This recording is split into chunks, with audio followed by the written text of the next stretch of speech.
एकदासो बनंग जात, वो अजामिल का उपाख्यान अभी हम लोग वर्णन कर रहे हैं।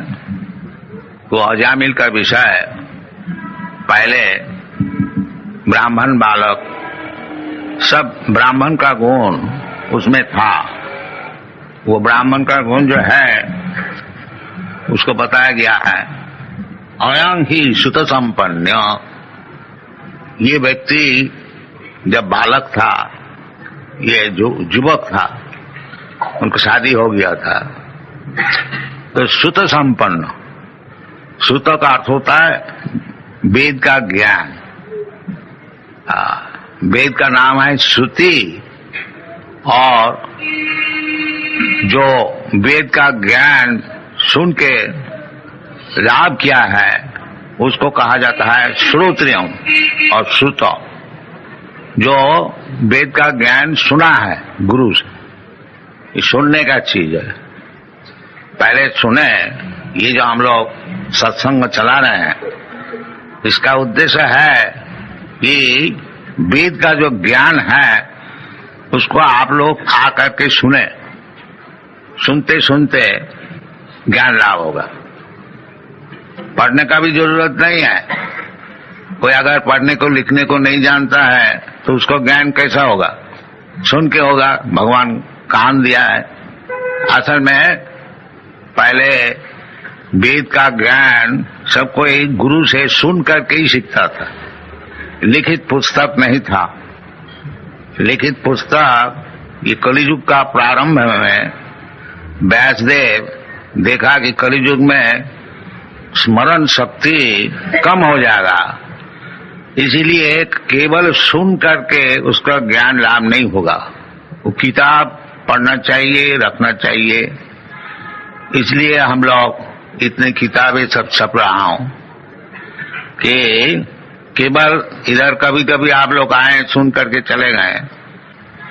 ये केवल इधर कभी कभी आप लोग आए, सुन करके चले गए, उसमें काम नहीं बनेगा। किताब पढ़िए से, किताब पढ़ने से वेद का ज्ञान लाभ होगा।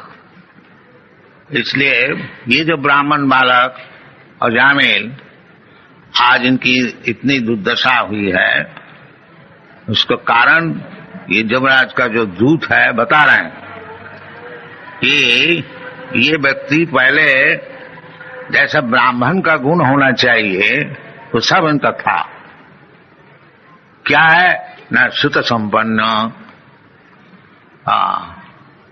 अच्छी तरह से वेद का ज्ञान सुना हुआ था।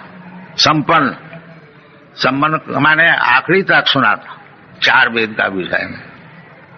और शील वृत्त गुणालय, और व्यवहारिक काम में भी बड़ा सज्जन और सद्गुण सब इनमें था। शील सत्व गुणालय धृतव्रत, और धृतव्रत का अर्थ होता है जो काम करना है उसको व्रत धारण के किया जाए, यानी फुल डिटर्मिनेशन। धृतव्रत। भगवत गीता में भगवान कहते हैं महात्मानुस्तपांग प्रार्थ दैवी प्रकृतिमाश्रित भजंती दृढ़व्रत। द वर्ड इज, ये शब्द का बताया है दृढ़व्रत और दृढ़व्रत। दृढ़ मीन निश्चित। सवेरे 4 बजे उठना है, निश्चित, उसमें कोई फर्क नहीं पड़ेगा। कोई 4 बजे उठा और कोई नहीं उठा, नहीं, रोजाना अवश्य उठना चाहिए 4 बजे। उसका नाम है धृतव्रत और दृढ़व्रत। ये नहीं जो ऑकेजनली कभी कभी हम उठ जाते 4 बजे, नहीं, रोजाना उठना चाहिए। ये ब्राह्मण का काम है। धृतव्रत मृदु,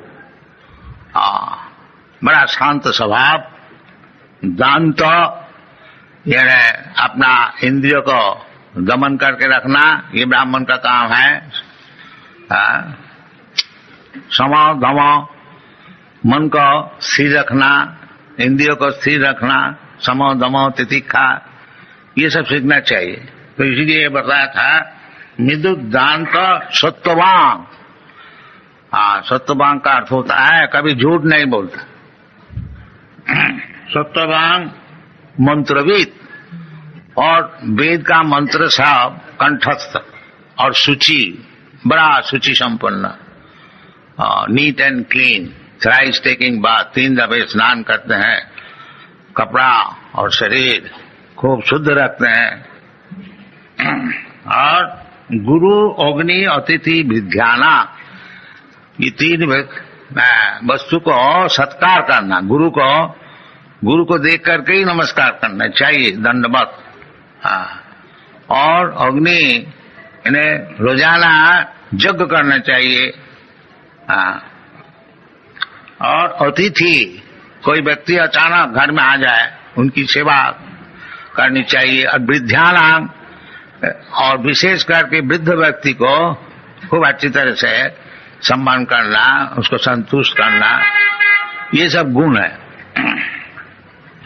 और शुश्रूषु अनहंकृत, ये ब्राह्मण बालक ये सब करते थे, और अहंकार भी नहीं, जहां इतना करने वाला है। अनहंकृत, सर्वभूत सुहित, और सबके लिए सुहित, यानी उसको अच्छा सोचना, सबके लिए, सबका मंगल हो, सर्वे सुखी न भवन्तु, ये सब मनुष्य का सद्गुण है।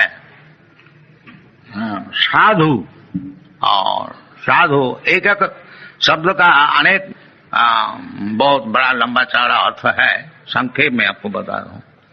तो साधु का अर्थ होता है भगवत भक्त। भगवान जैसे बताया है भगवत गीता में, साधु रेव समन्तव्य। साधु का अर्थ होता है कौन? भजते माम अनन्य भाव, अपि चेत सुदुराचारो भजते माम अनन्य भाव, साधुरेव समन्तव्य। जो कि भगवत भक्त है, भगवत सेवा छोड़ करके और दूसरा काम उनका नहीं है, उसका नाम है साधु। तो ये साधु शब्द भी आया है। मितवाग, और ज्यादा अनशन बकता नहीं। ये भक्त का उचित है कि केवल भगवान का ही नाम कीर्तन करें। अनशन बकने से खाली परमायु हानि होती है, उसमें कुछ लाभ नहीं है। इसलिए शास्त्र में कहता है वाचांसी वैकुंठ गुणानुवर्णन। यदि आप बात करें, बातचीत करें, तो वैकुंठ जो भगवान है उनका विषय करें, वो सिनेमा एक्ट्रेस का विषय नहीं। श्रवणम कीर्तनम विष्णु, अगर बातचीत करें, श्रवण, किसी का विषय श्रवण करना है तो भगवान विष्णु का विषय श्रवण कीजिए, और किसी का विषय कुछ बोलना है तो वो भगवान का विषय ही बोलिए। श्रवणम कीर्तनम विष्णु, वाचांसी वैकुंठ गुणानुवर्णन, सबई मन कृष्ण पदारविंद। इसका नाम है कृष्ण कॉन्शसनेस, कृष्ण भावनामृत। ये सब समय मन को भगवान का चरण में लगा के रखना। और भगवान खुद बताते हैं मन मना भव मद भक्त मत जाजी मांग नमस्कुरु। तो इसका नाम है जो कृष्ण कॉन्शसनेस। ये 4 बात, सब समय भगवान का चिंतन करना। इसलिए हम लोग सबसे अनुरोध करते हैं कि हरे कृष्णा नाम जपा कीजिए, तो मन भगवान में लगेगा। हरे कृष्णा कृष्णा नाम तो सुन रहा है ना, तो सुनने से मन जाएगा उधर। ये मेडिटेशन है। हरे कृष्णा कृष्ण कृष्ण हरे हरे, मन मना। और वो करेगा कौन? मद भक्त। मन मना भव मद भक्त। बिना भक्त हुए वो हरे कृष्ण क्यों जपेगा? तो मन मना भव मद भक्त मद जाजी, मुझको पूजा करो। इसलिए भगवान खुद आए हैं मंदिर में। खूब अच्छे से सजाओ, भगवान को फूल चढ़ाओ, भगवान को भोग लगाओ, प्रसाद खाओ। ये सब शास्त्र में विधान दिया है। मन मना भव मद भक्तो मध्याजी मांग नमस्कुरु। अगर कुछ नहीं कर सकते हो एक दफे आकर के नमस्कार करके जाओ। बहुत सरल है, कोई मुश्किल नहीं है। बाकी हम लोग करने को नहीं चाहते। हाँ, हम लोग कहते हैं चलो जी मंदिर में जाके कर क्या होगा, चलो रेस्टोरेंट में चलो, एक कप चाय पिया जाए, बीड़ी फूका जाए। ये सब दुर्दशा क्यों ना हो? तो शास्त्र में जो विधि है उसको हम लोग मानते नहीं, उसको उल्लंघन करते हैं, तो उसको कभी सुख मिल सकता है नहीं। जशास्त्र विधि मुत्सृज्य वर्तते कामकारत न सुखं सहवानति, उसको कभी सुख नहीं मिलेगा। शास्त्र विधि को उल्लंघन करेंगे और हम सुखी रहेंगे, ये संभव नहीं है। हाँ, तो ये बालक, ब्राह्मण बालक, ये युवक, हाँ 20-25 बरस उम्र, ये सब चीज सीख लिया था। हाँ, ब्राह्मण का घर में जन्म लेने का उपकार क्या है? दूसरे को हाँ सीखने पड़ता है, और ब्राह्मण का घर में जन्म होने से पिता माता का आचरण देखकर ये खुद ही सीख जाता, ये उपकार है। और ब्राह्मण का घर में जन्म हुआ और पिता माता का भी ब्राह्मण का आचार नहीं है, तो बालक कैसे सीखे? और उसको सिखाया भी नहीं जाता स्कूल कॉलेज में भी, तो ये पतन हो गया। तो पतन होने का बहुत कारण है, और एक कारण ये बता रहा है कि एकदा असौ, वो जो अजामिल ब्राह्मण कुमार एक दफे वनंग जात, वन में गया था। ये एक दिन नहीं, ये ब्राह्मण का काम है जो वन में बगीचा में जाकर के भगवान के लिए सब पुष्पादि संग्रह करे। भगवान बोलता है पत्रम पुष्पम फलम तोयम जो मी भक्त्या प्रजच्छति।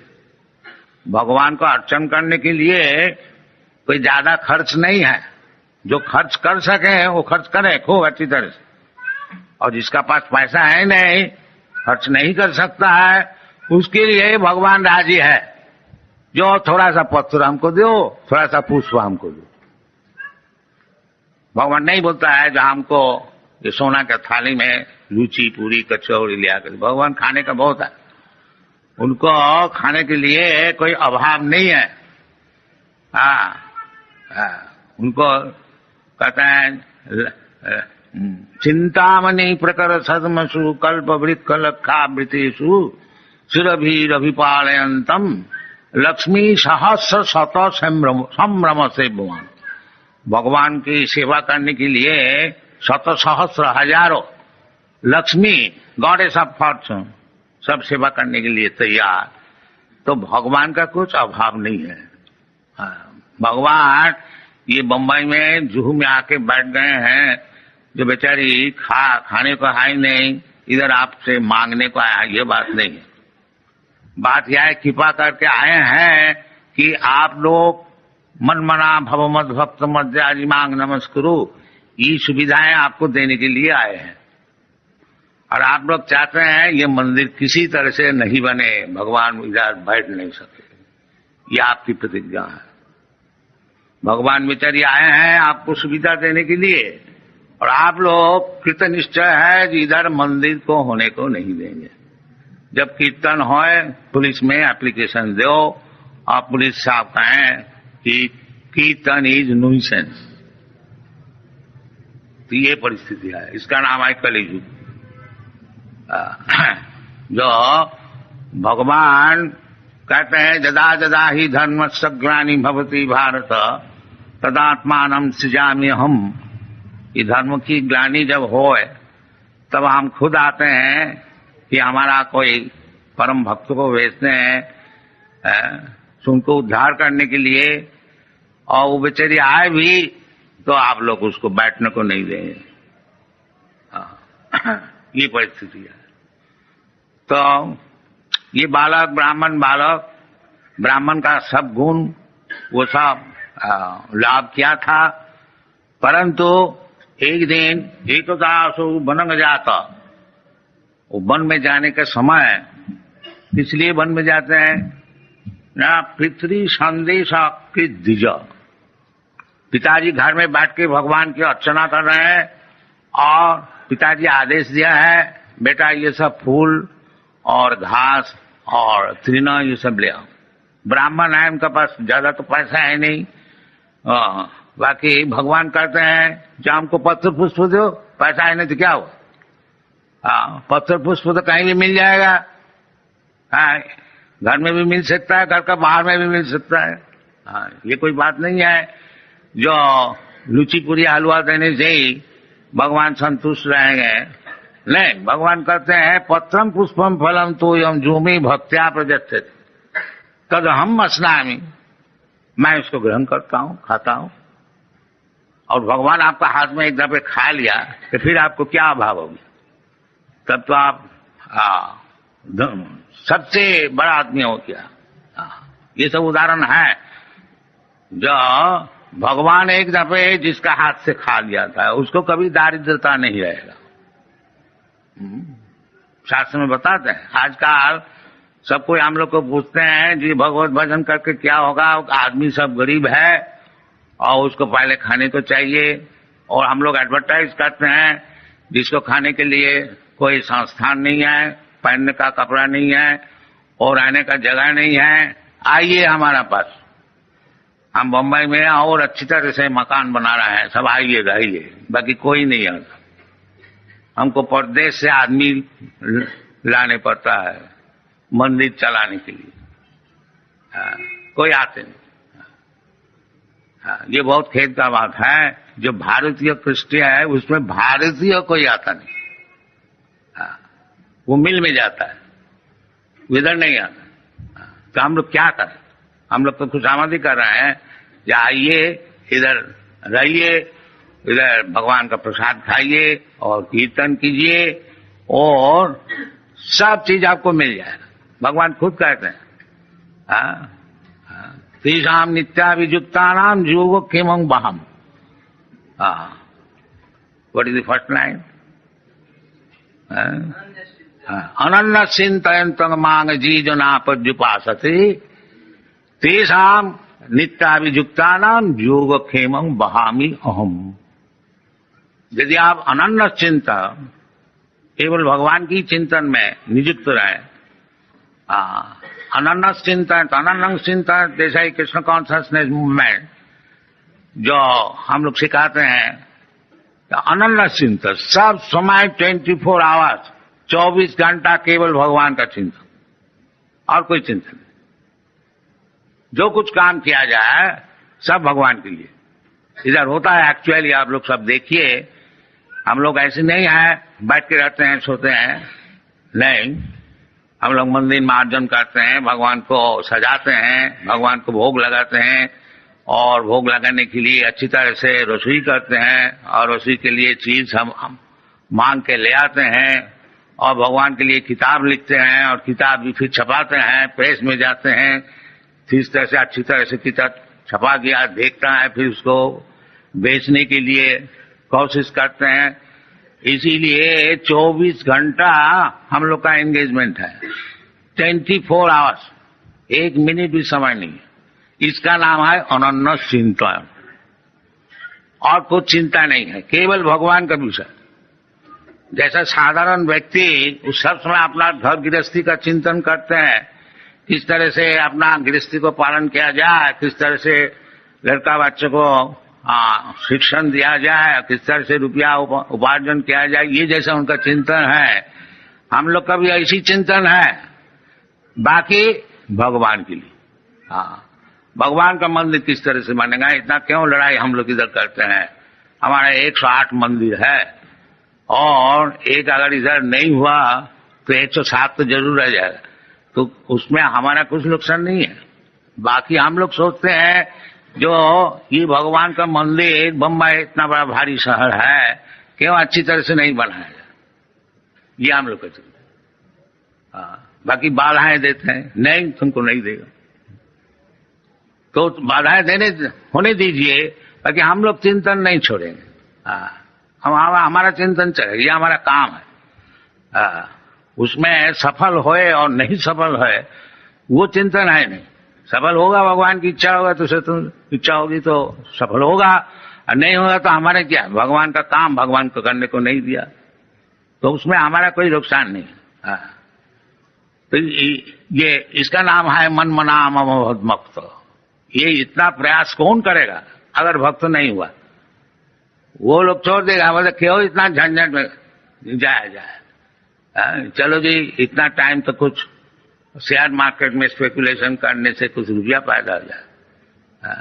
तो ये भक्त ही कर सकता है, मन मना भव मत भक्त। इसलिए भगवान कहते हैं भगवत भक्त, क्योंकि उसका चिंतन सब समय रहेगा, और वही सबसे बड़ा योगी है जो भगवान का चिंतन किसी तरह से जेनो तेनो प्रकार, ये चैतन्य महापुरुष का फिलोसॉफी है, किसी तरह से जेनो तेनो प्रकार मन कृष्ण निवेश है, इसी तरह से मन जो है उसको भगवान का चरण में लगाएगी। ये कृष्ण कॉन्शसनेस फिलोसॉफी। तो हर किसी का काम इधर है, कोई काम आप दीजिए उसमें कृष्ण सेंटर, इसलिए वो मन मना भवमत भक्त, वो भक्त हो गया और मन सब समय भगवान का चरण में उसको लगा रहा। तो उसके लिए भगवान खुद कहते हैं जो इस प्रकार जो व्यक्ति है सब समय हमारा चिंतन करते हैं उसको कोई अभाव नहीं रहेगा। उसका अभाव का विषय है मैं खुद देखूंगा। तेषाम नित्याभियुक्तानाम योगोक्षेमं वहामि अहम। Whatever necessities they have got, Krishna will bring personally, here you take it. And actually आप लोग देखिए सब, हमारा 108 मंदिर है सारा दुनिया में, और एक एक मंदिर में 50 से कम नहीं 200, 250, 300 तक है भक्त लोग। और समझ लीजिए कितना भक्त है 108 मंदिर में सारा दुनिया में। लंदन में है, न्यूयॉर्क में है, लंदन में 2 है, एडिनबरा में है, और लॉस एंजलिस में है, बॉस्टन में है, अमेरिका में 40 है, ऑस्ट्रेलिया में है, कनाडा में है, सब जगह में है। हाँ, बाकी कोई भी मंदिर में आप लोग जाइए देखिएगा कुछ अभाव नहीं है।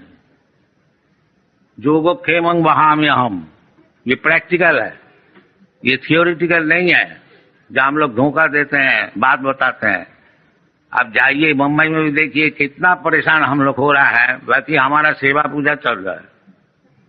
अगर मंदिर बनाने को नहीं भी दें तो हमारा सेवा पूजा तो चल रहा है, उसमें हमारा नुकसान कोई नहीं है। बाकी जो लोग बाधा देते हैं उनको नुकसान होगा, जरूर होगा। ये भगवान कभी सहन नहीं करेंगे।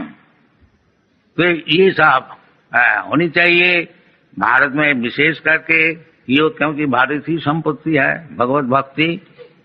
भगवत भक्ति जो है विशेष करके भारतवर्ष में ही है, इसलिए देवता लोग भी भगवान से प्रार्थना करते हैं कि हमको फिर भारतवर्ष में जन्म दीजिए।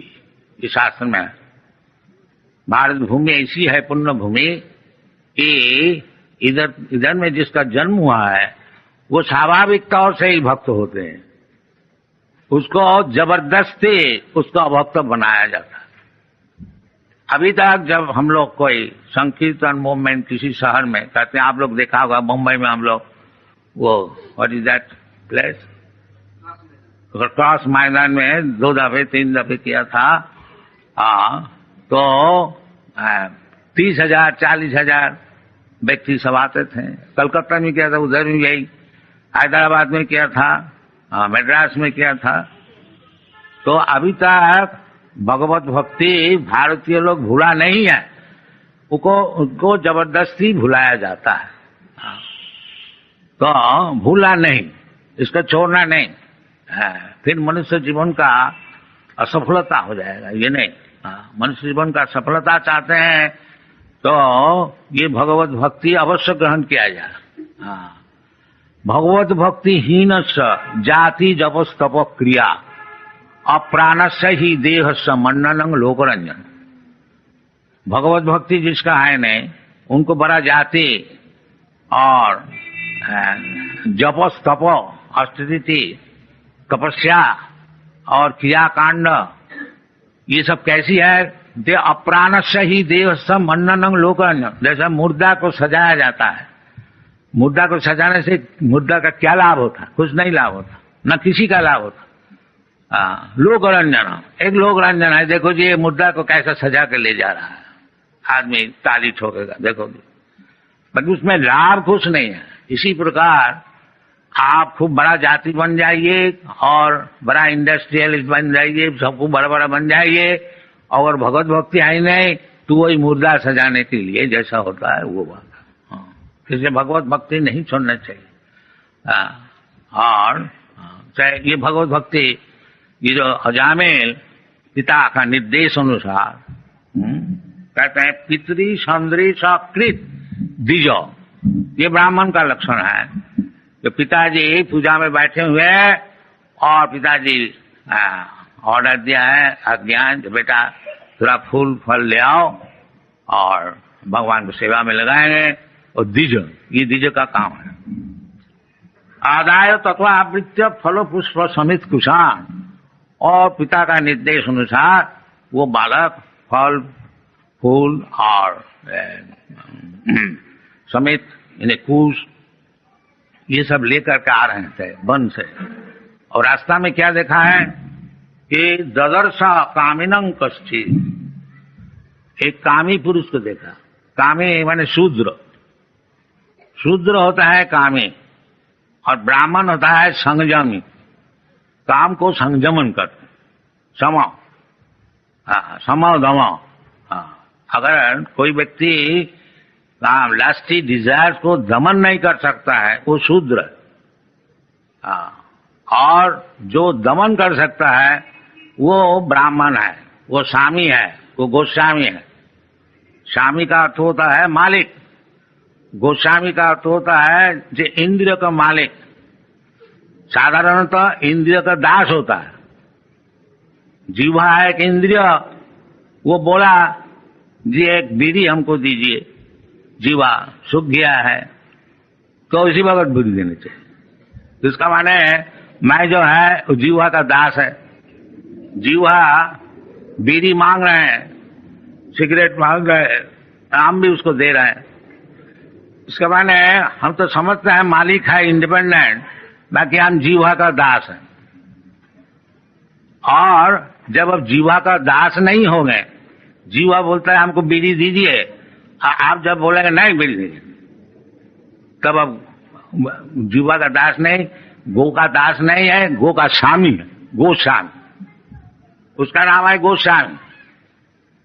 जीवा एक इंद्र है, इंद्र का नाम होता है गो, और जब गो का दास हो जाते हैं तो गोदास, और जब गो का स्वामी हो जाते हैं तो गोस्वामी। इसका नाम गोस्वामी ये नहीं है तो नाम में तो गोस्वामी है और है बीड़ी का दास। ऐसे काम नहीं चलेगा। गोस्वामी का अर्थ होता है जो गो का स्वामी है। स्वामी जो टाइटल दिया जाता है सन्यासी को, इसका मतलब है जो सब इंद्रियों का स्वामी है, इंद्रिय का दास नहीं है। इसी प्रकार कहते हैं आदाय तथा फल पुष्प ददर्श कामिनं कश्चित्, कामिनं लस्टी मैन, दैट मीन शूद्र।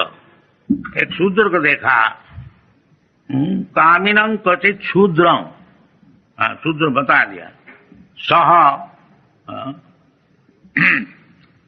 कथित शूद्रं सह बुधिष्या पित्या च मधुमौरेयं मदा घूर्णित नेत्र। देखा जो एक औरत शूद्रा ने दोनों ही शराब पिया था, मद घूर्णिता, मद का अर्थ होता है शराब, और उसमें ब्रेन पजल हुआ गया था, मद घूर्णिता। इत्याच मधुमौरेयं मदा घूर्णित नेत्र, आग भी घूम रहा था, इन्हें बहुत अच्छी तरह से पिया हुआ था शराब। आजकल तो इसमें इनकरेजमेंट दिया जाता है, जाइए इधर शराब का दुकान है, बाकी ये सब शूद्र का काम है। ये ब्राह्मण का काम नहीं है, ये शूद्र का काम है। मत्तया श्रित विश्रित निव्या, और वो कपड़े भी सब ढीला हो गया था। हाँ, विश्वथ निव्या व्यपीतं निरपत्रम, और दोनों मिलकर के वो आलिंगन चुंबन आदि सब कर रहे थे पब्लिक रोड में, निरपत्र, कोई लज्जा नहीं, बिल्कुल लज्जा नहीं, निरपत्र। निरंतम अनुगायंतम, ऐसे सब काम कर रहे थे। और वो सिनेमा का गान भी गाते थे। उस समय सिनेमा शायद नहीं था, तो अनुगायंतम ऐसी कुछ lust invoking songs they were singing, हसंतम and laughing and smiling and अनंतिके, बस कोई बाधाएं नहीं। ये एक औरत और एक शूद्र और एक शूद्रानी को देखा। ये ब्राह्मण देखिए इतना क्वालिफाइड है, इतना क्वालिफाइड होते हुए भी सामने में जब देखता है तो उसका मन जरूर विचलित हो जाता है। वो तो बालक है, युवक है। और एक ब्राह्मण बालक एकोदा कभी ऐसा देख करके कितना उनका पतन हुआ था वो आगे मालूम होगा। और हम लोग रोजाना देखते हैं, अगर रास्ता में नहीं है, रास्ता में भी है, और उसको तस्वीर सिनेमा में भी दिखाया जाता है। तो किस तरह से युवक वो अपना ब्राह्मण धर्म में प्रतिश्रुत रहेगा, असंभव है। एक दफे देख करके अजामिल का कितना पतन हुआ था। वो फिर चोर बन गया, डाकू बन गया, ठग बन गया, और जो कुछ होने का था उसको सब हुआ था। और एक दफे देख करके, एक शूद्र शूद्रानी को आलिंगित देख करके, और हम लोग रोज देख रहे हैं सिनेमा में, तो हमारा कितना पतन हुआ है और होने वाला है वो आप लोग थोड़ा समझ लीजिए। ये कलियुग है, इसलिए ये जो भारतीय कृष्टि वैदिक सभ्यता, इसको साधारण तौर से रक्षा करना बहुत ही मुश्किल है। इसलिए कलियुग जैसा बीमार है ऐसा दवाई भी है। ये शास्त्र में ऐसा बताया है, जो कलियुग जो है ये दोष का निधि है, समुद्र है दोष का, इतना दोष है। ये भागवत में 12वें स्कंद में बताया गया। तो इसके लिए दवाई क्या है, दवाई भी बताया। वो क्या चीज है? कलौ दोष निधि राजन अस्ति जी को महान गुण। वो क्या चीज है? कलौ दोष निधि राजन अस्ति जी को महान गुण। महाराज परीक्षित, कलियुग में सब तो दोष ही दोष है, बाकी उसमें एक महान गुण है। वो क्या गुण है? न कीर्तनादेव कृष्ण स मुक्त संग परम ब्रजेत। केवल कृष्ण कीर्तन करके, हरे कृष्ण नाम जप करके वो सब पाप से मुक्त हो जाता है और फिर वैकुंठ में जा सकता है। ये हरे कृष्ण मूवमेंट का ये तात्पर्य है। जो ये सब जो पतन हुआ है, कलौ अस्मिन् युगे जना प्रायेण अल्प आयुष, ये कलियुग में सभी प्राय अल्प आयु होते हैं। और आयु कमते ही जाता है। आस्ते आस्ते इतना कम हो जाएगा कि आगे जाकर के 20 से 30 वर्ष तक अगर जिएगा उसको बहुत बुढ़ा माना जाएगा। ऐसा शास्त्र में लिखा है। अभी तो 50-60 तक ही है, इंडिया का एवरेज एज है 35 ईयर्स और समथिंग लाइक। तो प्राय न अल्प आयुष, ये कलियुग में सब अल्प आयु हो गए। और प्राय न अल्प आयुष कलौ अस्मिन् युगे जना, और पारमार्थिक ज्ञान लाभ करने के लिए, मुक्ति होने के लिए इसको प्रयास नहीं जाएगा। तो इस स्थिति में शास्त्र में इसीलिए बताया है, जो हरे नाम हरे नाम हरे नाम इव केवलम कलौ नास्तेव नास्तेव नास्तेव गतिरन्यथा। कलियुग में ये यदि कोई उद्धार होने को चाहते हैं, लिबरेटेड, लिबरेटेड का अर्थ होता है कि ये जो जन्म मृत्यु है, जड़ा व्याधि, ये स्वाभाविक नहीं है, अस्वाभाविक है। जीव जो है नित्य शाश्वतोयं, ये तो नित्य है, ये मरने वाला नहीं है, शाश्वत। न हन्नते हन्नमाने शरीरे, और ये शरीर जो उपस्थित शरीर है ये नष्ट हो जाने से जीवात्मा नष्ट नहीं होता, उसका और एक शरीर मिलता। तथा देहांतर प्राप्ति, तो यदि मैं और आप सब नित्य है और भगवान भी नित्य है, नित्य नित्यानांग चेतनस चेतनानाम, भगवान भी नित्य वस्तु है, चेतन वस्तु है, और हम लोग भी नित्य वस्तु है, चेतन वस्तु। हाँ, तो भगवान चाहते हैं कि तुम जो नित्य वस्तु है, तुम्हारा जन्म मरण नहीं है, तुम जो जन्म मरण माला में फंसे हुए हैं, इससे निकल आओ। इसका नाम है मुक्ति, इसका नाम है मुक्ति। मुक्ति परेशान स्वरूपेण अवस्थिति, मुक्ति हित्या अन्यथा रूपम स्वरूपेण अवस्थिति। ये मुक्ति का विश्लेषण है कि अभी हम लोग स्वरूप भूल गया। स्वरूप हमारा है, हम कभी मरने वाला नहीं है, और अभी हम मरते हैं। एक शरीर पलट के और एक शरीर ग्रहण करते हैं, फिर शरीर 84 लाख योनि है, उसमें घूमते फिरते हैं। ये हमारा बंधन, ये बंधन से मुक्त होने से उसको मुक्ति कहा जाता है। स्वरूपेण अवस्थिति, स्वरूप का अर्थ होता है हम मरने वाला नहीं है। जन्म मृत्यु जरा व्याधि दुख दोषानुदर्शन, इसलिए भगवान कहते तुम सब दुख तो सब हल किया है। ये असल तुम्हारा जो दुख है ये जन्म मृत्यु जरा व्याधि, इसको हल करो। ये जो हमको 10, 20, 50, 100 वर्ष ज्यादा से ज्यादा छोड़ करके फिर मरने पड़ता है, फिर दूसरा शरीर ग्रहण करने पड़ता है, यही हमारा असल दुख है। और इससे जब हम मुक्त हो जाएंगे फिर हमको जन्म नहीं होने वाला है, मरण नहीं होने वाला। जिसका जन्म नहीं होता उसका मरण भी नहीं होता, उसको बार्धक्य भी नहीं होता है। तो जन्म होने से ये सब चीज होगा। तो ये कृष्ण कॉन्शियसनेस मूवमेंट है, ये भगवद गीता की शिक्षा है, जो जन्म मृत्यु से आप लोग सब मुक्त हो जाइए। और कैसे ना, केवल कृष्ण को समझिए, बस एक ही काम। जन्म कर्मम चमे दिव्यम जो जानाति तत्व, जो कृष्ण अजोपि सन अव्ययात्मा, भगवान कहते हैं हम अजो होते हुए भी हम देवकी नंदन होते हैं, जसदा नंदन होते हैं। कुछ हमारा कारण है, तो ये कारण को कोई समझे।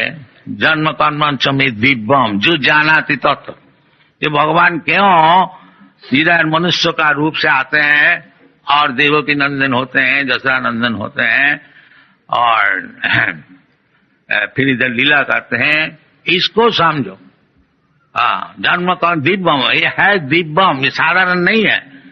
तो इसको अगर कोई समझ गया, जन्म कर्म में दिव्यम जो जानाति तत्व तात्ते, उसको क्या लाभ होता है? मुक्त हो जाता है। तत्ता देहंग पुनर्जन्म नहीं थी मामी थी कम, उसको फिर ये शरीर छोड़ करके और भौतिक शरीर नहीं मिलता है। फिर किधर जाता? माँ में वो हमारे पास चले आते हैं वैकुंठ में। तो उधर जाने से जदगत्याना निवर्तन्ते तद्धामम परमम, जो वैकुंठ में जाने से फिर उसको लौटने नहीं पड़ता है, फिर उसको भौतिक शरीर धारण करने को नहीं पड़ता है, फिर वो निरंतर जीवन और ज्ञानमय जीवन और आनंदमय जीवन, आनंदमय अभ्यासात, तो इसको अर्जन करना चाहिए। ये इसलिए मनुष्य शरीर है। मनुष्य शरीर वो कुत्ता भेड़ी के लिए केवल खाया पिया और मजा किया और मर गया, ये मनुष्य शरीर नहीं है। मनुष्य शरीर इसलिए है ये भगवान को समझे। जो एक दिन हमको कोई पूछ रहा था जो मनुष्य जीवन का उद्देश्य क्या है?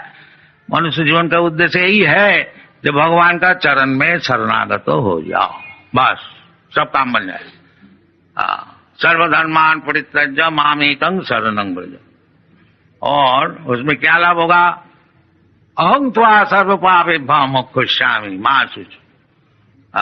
आदमी का दुख होता है पाप से, और जो भगवान का शरणागत हो जाते हैं फिर उसका कोई दुख नहीं रहता है। अनन्य चिंतन माम जी जना पर्युपासते तेषाम नित्याभियुक्तानाम योग क्षेमं वहाम। तो ये कृष्ण कॉन्शियसनेस मूवमेंट का ये तात्पर्य है कि किसी तरह से भगवान का चरण में शरणागत हो जाइए, फिर आपको सब दुख मिट जाएगा, कोई चीज का अभाव नहीं है। हम लोग सब अभाव के लिए सब समय परिश्रम करते हैं। मन षष्ठानि इंद्रियानि प्रकृति स्थानी कर सकते, तो अभाव निर्वाह करने के लिए, उसको पूर्ण बनाने के लिए मन और इंद्रिय से हम लोग काम करते हैं। मन षष्ठानि इंद्रियानि प्रकृति स्थानी कर सकते, जो प्रकृति में नहीं होगा। जैसा कोई आदमी जेल में है, वो जेल सुपरिंटेंडेंट को अगर किसी तरह से सुखी करे तो उसमें उसको काम नहीं बनेगा। जब तक गवर्नमेंट उसको नहीं छोड़ देने का आज्ञा देता है वो नहीं छूटे। तो इसीलिए हम लोग जो ये भौतिक जीवन में स्ट्रगल कर रहे हैं, मन षष्ठानि इंद्रियानि प्रकृति स्थानी कर सकते ममई वांग से जीव भूत जीव लोक सनातन। भगवान कहते हैं जो जीव है, जीवात्मा, ये सब हमारा अंश है। बाकी वो इधर मन और इंद्रिय लोक के इंद्रिय द्वारा सुखी होने को चाहते हैं। मन षष्ठानि इंद्रियानि प्रकृति स्थानी कर सकती माने struggling, but he is not happy. बाकी वो हैप्पी कैसे होगा कि अपने बुद्धि से स्ट्रगल करके सुखी होने की जो चेष्टा चल रही है वो उसमें नहीं हो। तो फिर कैसे होगा? न भोक्तारम जगतपसाम सर्वलोक महेश्वरम स्वेदम सर्वभूतानाम ज्ञाता माम शांति। वो जो मेंटल कॉन्कॉक्शन क्रिएशन करते हैं, ये प्लान किया जाए तो हम लोग सुखी हो जाएंगे, ये प्लान किया जाए वो कभी नहीं होगा। क्योंकि वो मन का प्लान है, वो भगवान का प्लान नहीं है। और दुनिया में भगवान का प्लान चलता है, हमारा मन का तुम्हारा मन का प्लान नहीं चलेगा। हम प्लान क्या है, जो हम खूब अच्छी तरह से मकान बनाए, बैंक बैलेंस बनाए और हम कभी मरेगा नहीं और इसको भोग करेंगे। बाकी भगवान का प्लान है तुमको मरना ही पड़ेगा, इसको सब छोड़ना ही पड़ेगा। तुम क्या प्लान बनाओगे? कुछ प्लान नहीं बनेगा।